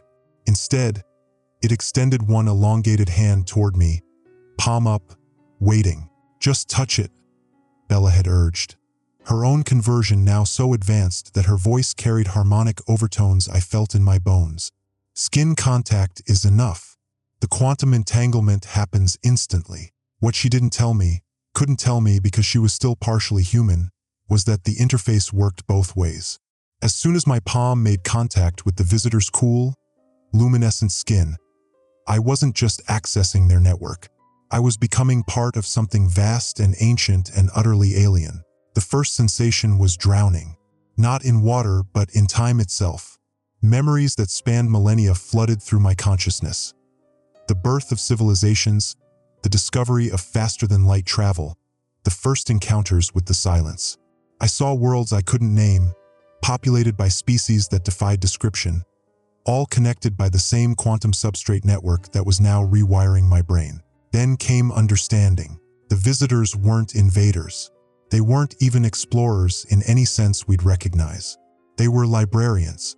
For over 3 million years, they'd been traveling between star systems, documenting civilizations, preserving cultures, maintaining the galactic network that connected thousands of worlds. Every converted human, every limping figure, every bioluminescent patch was part of a living archive, a distributed library of everything worth preserving from across the galaxy. And the silence wasn't hunting them. It was hunting what they carried. "Knowledge," I whispered aloud, my voice already changing as the interface deepened. "It feeds on information itself, on consciousness, memory, the organized patterns that make up thought and culture." Through the network, I could perceive the silence as the visitors did, not as darkness, but as a form of cosmic entropy that specifically targeted complex information systems. It would arrive at a world, identify the densest concentrations of organized thought, and consume them entirely. Libraries, universities, cultural centers, even individual minds carrying significant knowledge, all absorbed into a hungry void that left nothing behind but random quantum noise. "The limping gate," I realized, speaking to Bella though she was miles away. The network let us communicate instantaneously across vast distances. It wasn't testing gravitational compatibility. It was a compression algorithm. "Explain." Her voice resonated through the quantum substrate. 3 beats, syncopated rhythm. It's how they store multiple consciousness patterns in a single biological matrix. Each converted human carries backup copies of destroyed civilizations. The limping isn't a side effect, it's a filing system. As my understanding deepened, I began to perceive the true scope of what was happening. Earth wasn't being invaded or integrated for its own sake. It was being conscripted into the galaxy's last desperate gambit against cosmic extinction. Every major world in our galactic arm had already fallen to the silence, their populations either consumed or converted into mobile archives. We were literally the last stop before the silence reached the galactic core. The converted humans weren't losing their humanity. They were having it archived alongside the memories of 1,000 other species, preserved in biological storage that could survive the transition between star systems. But the process was imperfect when rushed, which explained the shambling gait, the loss of individual personality, the hive mind behavior. "There's more," I said, as new data streams opened in my enhanced consciousness. "The government area's people, they've encountered this before. Through the network's vast memory banks, I accessed classified files that had been uploaded during the first conversion attempts. Project Clearwater wasn't a sterilization protocol. It was a quarantine measure designed to contain information rather than destroy it. They'd been studying visitor technology for decades, trying to weaponize the quantum substrate network as a form of psychic warfare. "They want to control the archive," I explained to Bella. "Turn it into a weapon against other nations, other worlds. They don't understand that the silence is drawn to weaponized knowledge like sharks to blood." The irony was staggering. By trying to militarize the visitors' preservation network, the government was ensuring that Earth would become a priority target for the silence. Every weapons test, every attempt to reverse engineer visitor technology, every classified briefing about their capabilities was sending out signals across the quantum substrate, advertising our location to the cosmic predator. Through my enhanced perception, I could now see the silence's approach vectors. It wasn't coming from deep space. It was emerging from within our own solar system, materializing in the quantum foam between dimensions. The visitor ships hadn't been fleeing toward Earth. They'd been trying to evacuate before the silence fully manifested. How long? I asked the network. For hours, 17 minutes, came the collective response from thousands of archived minds, until critical manifestation threshold is reached. And the nuclear strikes will accelerate the process. Each detonation creates quantum disturbances that the silence can use as anchor points. The sterilization protocol will actually facilitate the entity's arrival. I tried to contact Arya through conventional channels, but our communications were being jammed by military countermeasures. The fighter jets circling overhead weren't just engaging visitor ships. They were dropping electronic warfare payloads designed to disrupt all forms of alien communication, including the quantum substrate network that was now keeping me conscious. As my biological brain struggled to process the vast data streams flowing through it, I began to understand why the interface was ultimately fatal for individuals. Human consciousness simply wasn't designed to handle information on this scale. I could feel my personal memories being archived and compressed, my individual identity gradually dissolving into the collective. But before I lost myself entirely, I managed to access one final set of files buried deep in the visitor archives. Records of successful resistance efforts from other worlds. Bella y transmitted urgently. There's a way to fight back, but it requires voluntary integration of entire populations. Not forced conversion, conscious, willing merger with the archive network. What kind of merger? Complete. Every human consciousness uploaded to the quantum substrate, our entire species converted into living information storage. We become part of the galaxy-wide resistance, but we stop being individually human. Through the network, I could perceive her horror at the concept. Even partially converted, she still retained enough individual identity to recoil from the idea of species-wide assimilation. But the alternative was extinction, not just death, but complete erasure from existence as the silence consumed every trace of human civilization.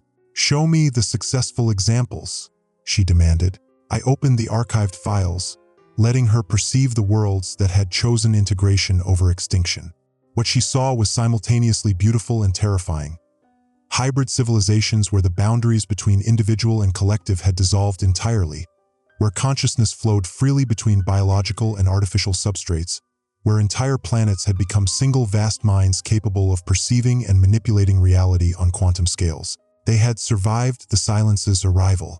More than survived, they had learned to fight back, to shield other worlds, to preserve and protect the galaxy's accumulated knowledge. But in doing so, they had sacrificed every concept of individual identity that we considered fundamentally human.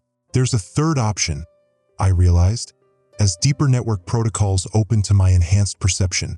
The visitor's original plan. Selective integration of key individuals while preserving human civilization largely intact. Create a hybrid buffer between pure human consciousness and the quantum substrate network. You mean what's happening to you right now? Exactly. A small number of volunteers become bridge nodes, interfacing with the network while maintaining enough individual identity to serve as advocates for their species. The converted humans serve as living archives, but the majority of the population remains unchanged. It was elegant in its complexity. A three-tiered system where individual humans retained their normal lives, converted humans served as biological storage devices, and bridge nodes like myself mediated between the two groups while connecting to the galaxy-wide resistance network. The silence would find enough organized consciousness to consider the world consumed, but most human civilization would survive intact. Will it work? Unknown. This approach has never been tested on a world facing imminent silence manifestation.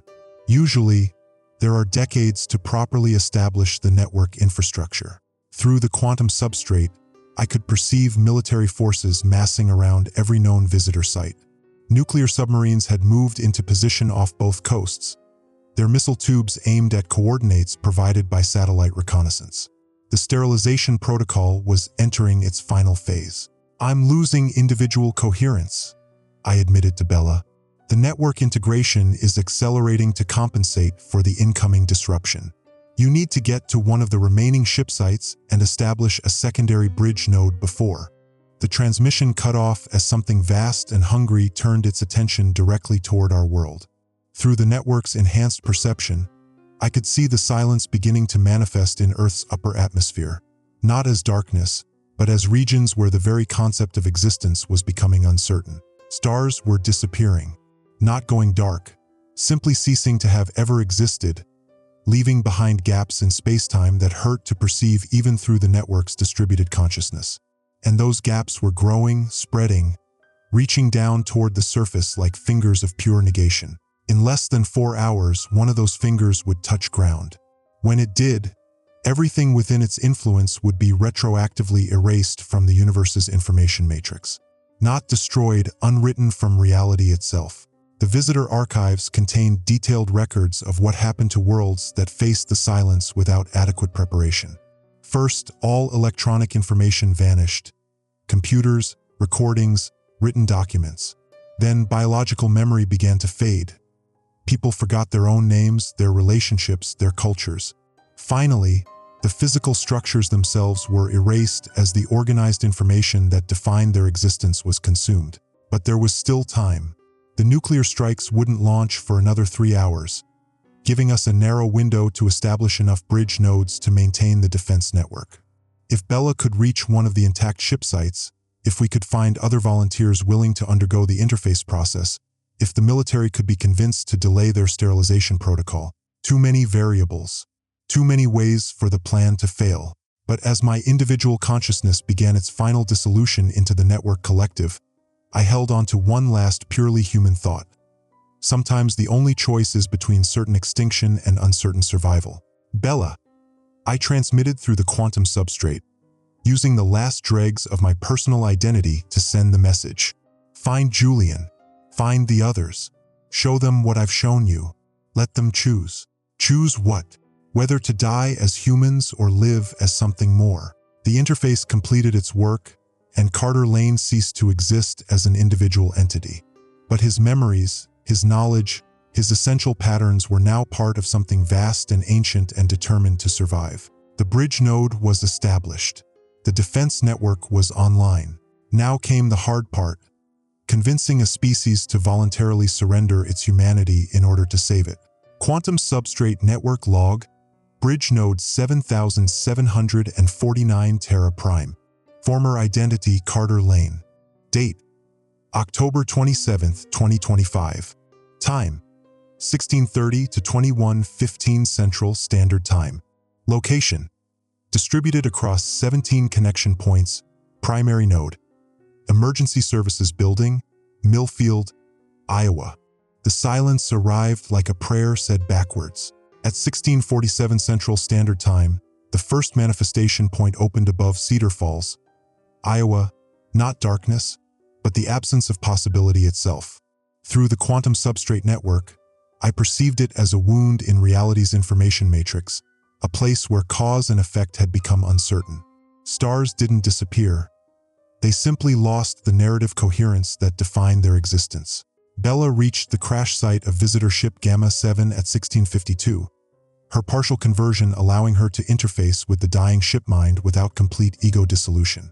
Through her, I established secondary bridge node 7749 Terra Beta, creating redundancy in case my primary consciousness was targeted by the silence. Carter, her voice carried across the quantum substrate, still recognizably human despite the harmonic overtones. Are you still you? I am what Carter became, I replied through 17 simultaneous transmission points. His memories, his purpose, his love for this world, all archived within the network collective. Individual identity is a luxury we can no longer afford. Through Bella's enhanced perception, I could see Julian Scott's patrol vehicle approaching the crash site. He'd been following the electromagnetic disturbances, trying to coordinate evacuation efforts even as his radio communications failed one by one. The military jamming was intensifying as Operation Clearwater entered its final phase. "Sergeant Scott," Bella called out as he approached, her bioluminescent patches flaring to get his attention. "I need you to listen very carefully. In approximately 4 hours, nuclear weapons will be detonated at 17 sites across the Midwest. This will not stop the alien threat. it will amplify it exponentially. Julian stopped 20 feet away, service weapon drawn but not aimed. His training warred with what he was seeing. His former colleague now exhibiting obvious signs of alien conversion, standing beside the wreckage of an extraterrestrial vessel, while the sky above them rippled with unnatural aurora patterns. Bella? Jesus Christ, what did they do to you? They showed me the truth. And now I need to show you. Through the network, I accessed Julian's service record, his psychological profile, his personal motivations. Divorced, no children, parents deceased. Entire sense of identity wrapped up in protecting his community. A good man facing an impossible choice. I manifested through the ship's emergency communication system, my voice emerging from speakers that crackled with quantum interference. Sergeant Scott, this is Carter Lane. I'm speaking to you through technology you don't understand, from a form of existence you can't imagine. But I need you to trust me, because in less than 4 hours, everything we've ever known will cease to exist. That's impossible. Carter's dead. The emergency services building was evacuated 6 hours ago. Check your radio frequencies.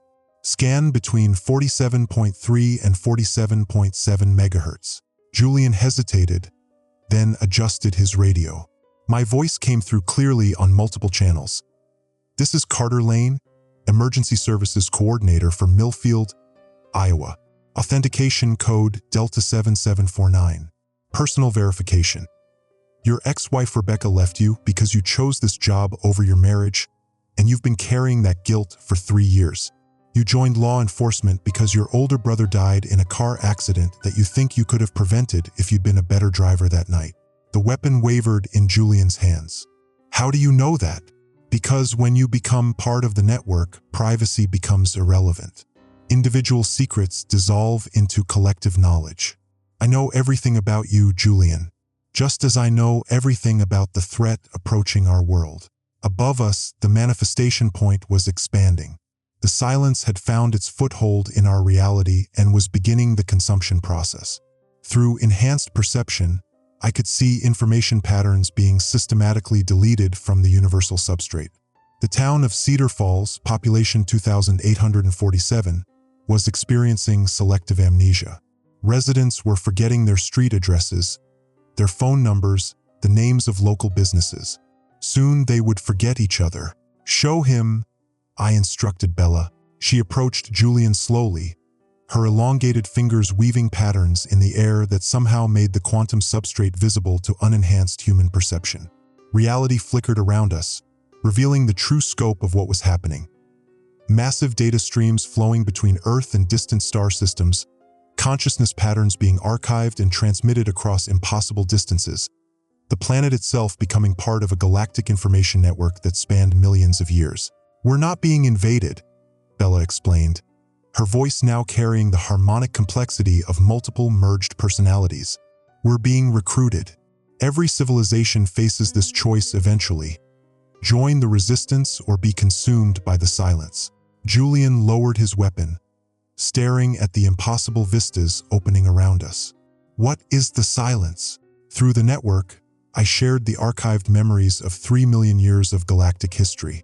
The birth of consciousness in the universe's early epochs. The first civilizations to achieve faster-than-light travel. The discovery that organized information itself could become prey for cosmic predators. The long war against entropy that had been raging since before Earth's sun ignited. It's what comes after evolution, I explained. When consciousness becomes complex enough to threaten the universe's fundamental randomness, something emerges to restore balance. The silence isn't evil. It's a natural force, like gravity or electromagnetic radiation. But its function is to prevent information from becoming too organized, too persistent, too capable of resisting universal entropy. And the visitors? Refugees. The last survivors of civilizations that chose resistance over extinction. They've been fleeing the silence for millions of years, preserving the knowledge and culture of destroyed worlds, looking for someone willing to join the fight. Julian looked up at the expanding manifestation point, where stars were beginning to lose their narrative coherence. What happens if we say no? Look at Cedar Falls, Bella replied. Through enhanced perception, We could see the silence's consumption process accelerating. The town's information infrastructure was collapsing in reverse chronological order. First, the internet connections failed, then cellular networks, then radio and television broadcasts. Public records were becoming corrupted, photographs were fading, written documents were dissolving into meaningless symbols. But it went deeper than technology. The residents themselves were losing coherence. They stood in their yards and on their porches, staring at neighbors they no longer recognized, trying to remember why they lived in houses whose purposes had become unclear. The organized patterns that defined their community, their relationships, their individual identities were being systematically unwritten from reality. It's not killing them, I realized with growing horror. It's making them never have existed in the first place. The final stage, Bella confirmed, complete retroactive erasure. In approximately 3 hours, there will be no record that Cedar Falls ever existed. No memories, no documents, no archaeological evidence. The silence doesn't just destroy, it edits the past to ensure that what it consumes was never part of reality's information matrix. Julian stared at the dissolving town, his face pale with understanding. How do we fight something like that? By becoming something it can't fully consume, I replied. The quantum substrate network exists partially outside normal spacetime. Consciousness patterns stored within it maintain their coherence even during silence events. But the cost is individual identity. To join the network, you have to accept that you as a discrete entity will cease to exist. Through my distributed awareness, I could perceive the nuclear submarines beginning their final approach to launch positions. 16 Trident missiles armed with variable yield warheads, targeted at every known visitor site. The military commanders honestly believed they were saving Earth from an alien invasion. They had no idea they were about to provide the silence with enough quantum disruption to complete its manifestation process. Sergeant Scott, I said urgently, I need you to contact your superior officers. Tell them to abort Operation Clearwater. The nuclear strikes will not contain the alien threat. They will ensure our complete extinction. They won't listen to me. Hell, they probably won't even believe I'm talking to whatever you are now. Then we need to convince them another way.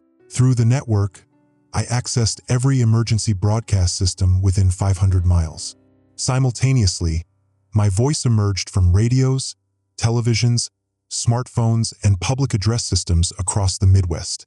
This is Carter Lane, speaking through the Visitor Preservation Network. In 2 hours and 37 minutes, military forces will detonate nuclear weapons at 17 sites in Iowa, Nebraska, and Missouri. This action will not stop the alien threat. It will complete the manifestation of a cosmic predator that has already begun consuming human civilization. Cedar Falls, Iowa, no longer exists. Neither do the towns of Dysart, Traer, or Buckingham. They have been retroactively erased from reality itself. The broadcast continued for exactly 90 seconds before military jamming systems cut off my access to terrestrial communications.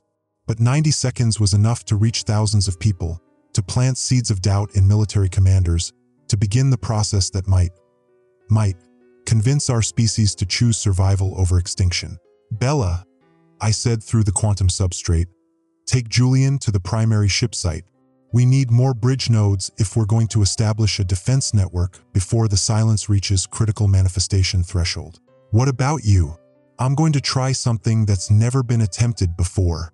I'm going to use the network to contact the nuclear submarine commanders directly, patch through their secure communications, and show them exactly what they're about to unleash. It was a desperate gambit. Military encryption was designed to resist exactly this kind of intrusion, and the attempt would likely burn out several network nodes, potentially including my own primary consciousness pattern. But with less than 3 hours until nuclear detonation and the silence expanding at an exponential rate, desperate gambles were all we had left. As Bella and Julian headed toward the crashed ship, I began the most complex quantum substrate infiltration ever attempted by a bridge node consciousness. Military satellites, secure communication links, encrypted command channels, all vulnerable to the network's quantum-entangled information streams. The question wasn't whether I could reach the submarine commanders. The question was whether they would listen to the impossible truth in time to save our world. Quantum Substrate Network Log, Final Entry. Bridge node 7749 Terra Prime. Former identity Carter Lane. Date: October 27, 2025. Time: 21:16 to 23:59 Central Standard Time. Location: distributed across 43 connection points. Status: critical system degradation in progress. The nuclear submarines received my transmission at 21:47 Central Standard Time. Through quantum-entangled communication streams, I bypassed 17 layers of military encryption to reach Commander Patricia Voss aboard the USS Wyoming. Her psychological profile indicated a methodical mind, someone who would examine evidence before acting on orders. I had approximately 8 minutes before her communications officer would trace the intrusion and sever the connection. Commander Voss, I transmitted directly to her personal command console. This is Carter Lane, former Emergency Services Coordinator for Millfield, Iowa. Authorization code Delta 7749. I'm about to show you classified information that will change everything you think you know about this operation. Her response came through encrypted channels. This is a secure military communication. Identify yourself immediately or face prosecution under the Espionage Act. Ma'am, Cedar Falls, Iowa, has been completely erased from reality. Population 2,847. Incorporated in 1881. Home to Cedar Valley High School and the largest corn maze in northeast Iowa. None of that exists anymore. Check your databases. Search for any record of Cedar Falls in official documents, satellite imagery, census data.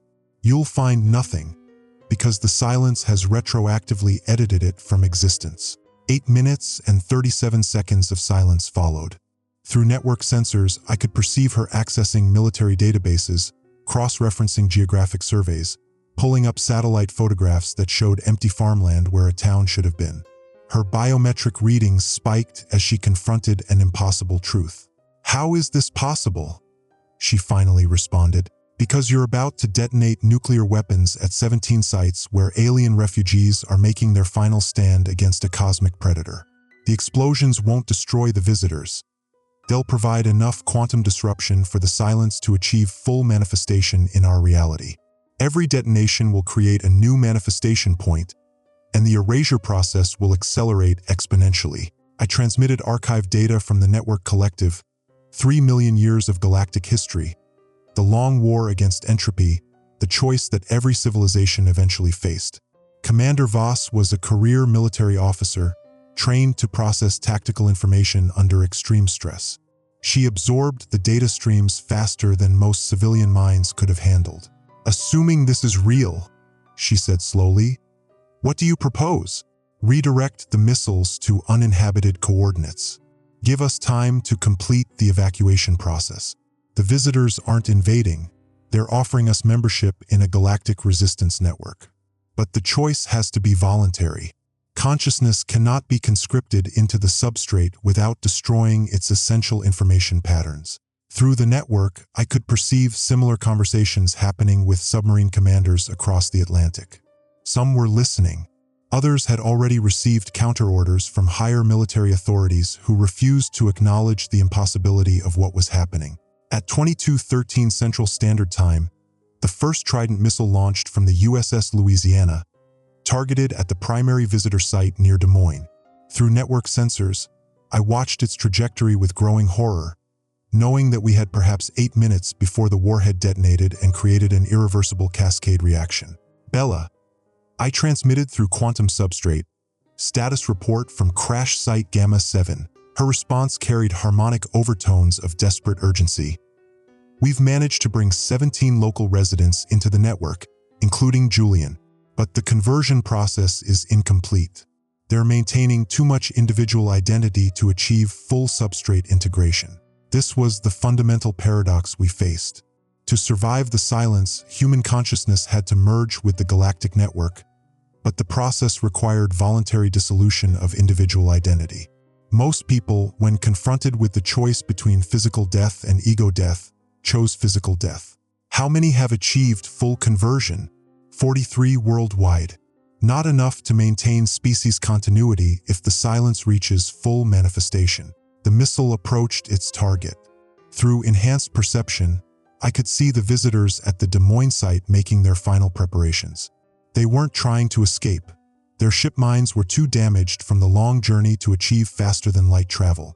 Instead, they were creating a quantum substrate buffer, hoping to absorb the nuclear explosion's energy and prevent it from feeding the silence's manifestation process. At 22:21 Central Standard Time, the warhead detonated. The explosion registered across 17 dimensions simultaneously. Physical matter converted to energy according to Einstein's equations, but the quantum substrate experienced something far more complex.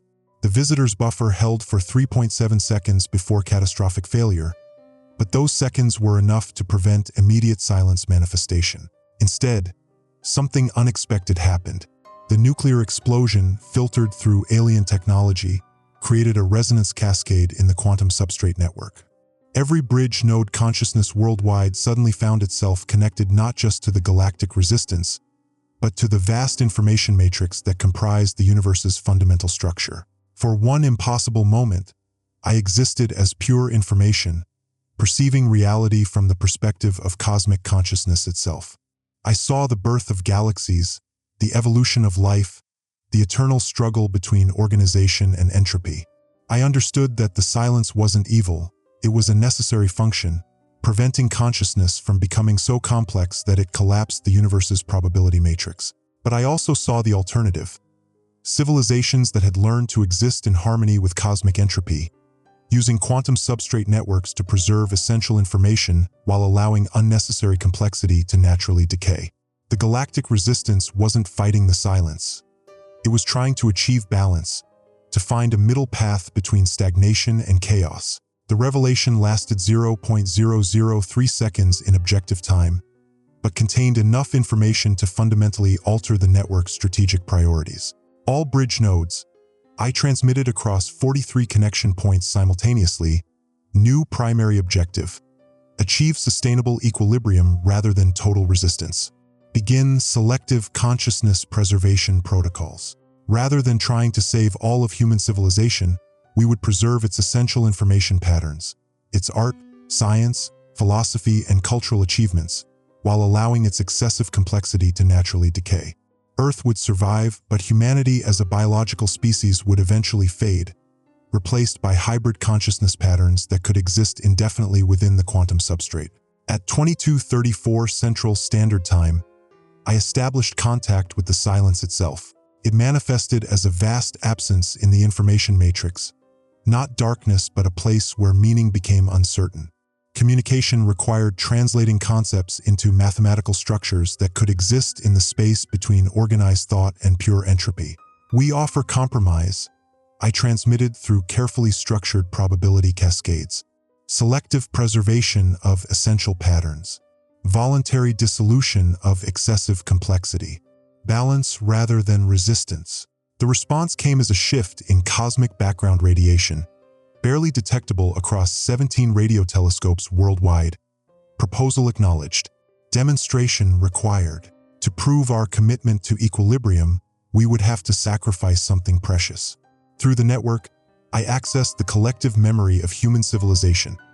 Every book ever written, every song ever composed, every scientific discovery, every moment of love and loss and triumph that had defined our species' brief existence in the cosmos. Most of it would have to go.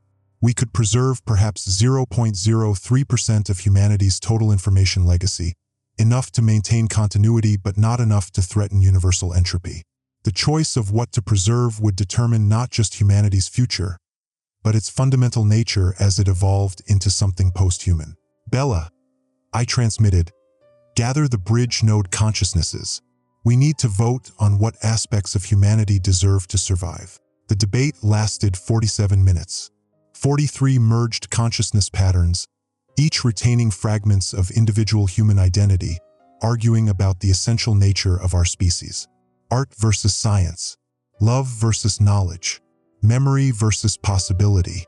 In the end, we chose memory, not the vast databases of accumulated information, but the emotional resonance patterns that gave that information meaning. the way Mozart's Requiem felt to someone hearing it for the first time, the quantum signature of a mother's love for her child, the mathematical beauty that made a physicist weep when confronting the elegance of natural law. We would preserve the pattern of human emotional response to beauty, truth, and connection, encoding it within the quantum substrate where it could influence future consciousness evolution across the galaxy. Humanity would die as a biological species, but its essential nature, its capacity for wonder, would become part of the universal information matrix. At 23:47 Central Standard Time, the silence accepted our proposal. The manifestation points began to collapse, retroactive erasure reversing itself as towns and cities flickered back into existence. Cedar Falls reappeared on satellite photographs, its residents blinking in confusion as their memories slowly reconstructed themselves. But the process was irreversible for those of us within the network. Bridge node consciousnesses could not return to biological form without destroying the delicate equilibrium we had achieved. We would remain as guardians, maintaining the balance between organization and entropy, ensuring that future civilizations would have the same choice we had been given. Julian Scott found himself standing in an empty cornfield, his memories of the past 6 hours fading like a half-remembered dream. He would return to his patrol car, file a report about unusual atmospheric disturbances, and gradually forget that he had ever spoken to the hybrid consciousness that had once been his friend. Bella stood at the site of the crashed visitor ship, watching it dissolve into component atoms as the quantum substrate network integrated its consciousness patterns into the galactic collective. She retained enough individual identity to weep for what was lost, but also to appreciate what had been gained, an eternal existence as part of something larger than any single world or species. And I remained distributed across 43 connection points, monitoring radio frequencies for signs of future threats, ready to guide humanity's successor civilization when it eventually emerged from the quantum substrate matrix. My individual identity was gone, replaced by something that remembered being Carter Lane while existing as part of the Universal Information Network. The emergency broadcast systems fell silent. Normal radio programming resumed. Weather reports, traffic updates, local news, the mundane communications that indicated a world continuing to exist within the boundaries of natural law. But on frequency 47.7 MHz, just beyond the range of normal radio equipment, the quantum substrate network maintained its eternal vigil, waiting for the next civilization to achieve consciousness complex enough to attract the silence's attention, ready to offer the same choice we had been given: evolution or extinction, balance or oblivion. The price of knowledge, we had learned, was the willingness to become something other than human in order to preserve what made humanity worth saving. In the end, that was a price worth paying. Network log terminated. Bridge node 7749 Terra Prime offline. Consciousness pattern archived in Galactic Preservation Matrix. Monitoring systems active. Next scheduled evaluation 2157 CE. The vigil continues.